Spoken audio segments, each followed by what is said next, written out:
Havana, January 24th, 1819. My dear, loving, and affectionate wife, I embrace this opportunity to write you again, my dear girl, for fear that you would not receive the first letter I wrote you. Words written on worn paper stained with time, lying on the table that sits inside of Kimberly Dumpson's ancestors' house. The time is very tedious for me to be absent from you for so long.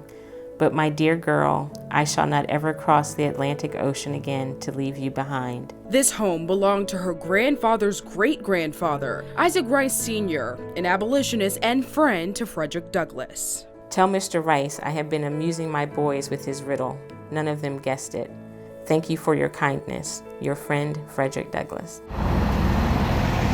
This home on the corner of William and Thomas Streets was a place to rest, recharge, and refuel, and a station on the Underground Railroad in Newport. This has been preserved over many generations, and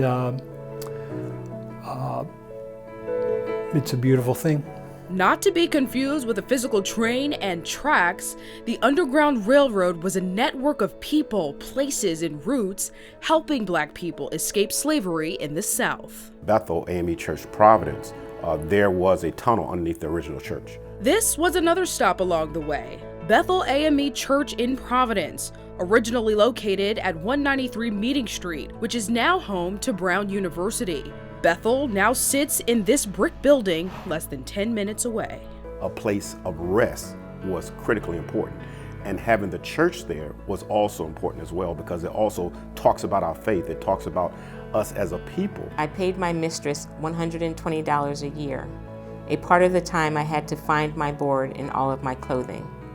This was the direct and unequivocal testimony that Michael gave of his slave life. You now see an active involvement of free Black congregations in New England and the North generally, organizing themselves to provide a network of opportunities for escaped slaves. Pews and the pulpit were pivotal for free Blacks, a place for them to have a sense of community. Many of the leading locations for Underground Railroad activities in Rhode Island are very much tied to some of the earliest free Black churches.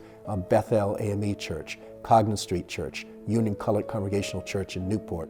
All of those churches were part of that network of early free Black churches who were organized, had communication capabilities, and most importantly, had the ability to accept these enslaved Africans. In Dumpson's case, these walls tell the tale of the sweetness and the struggle that were reality for Black people during the 19th century.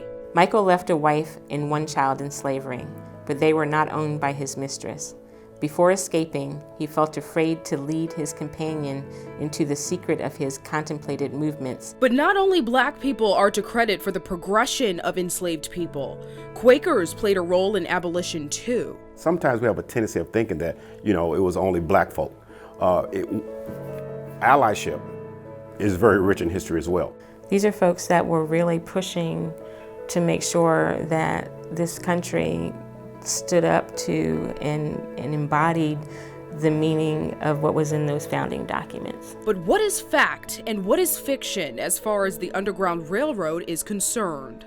They weren't living, hiding in trapdoors or in locations to be hidden away. They were hiding in plain sight. The beauty in what Africans who came to America brought with them is their culture, customs, and skills, and we see that in New England today. That network is still alive. It may not be underground, but it is still alive, and it's still alive and well. So beyond the struggle, for Dumpson, it's the rich history of her own ancestors that she holds in her hands, but also in her heart, that she uses as fuel to accomplish what people said she couldn't.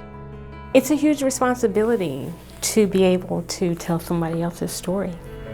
It is our story, but it's also the human story, and it's beautiful.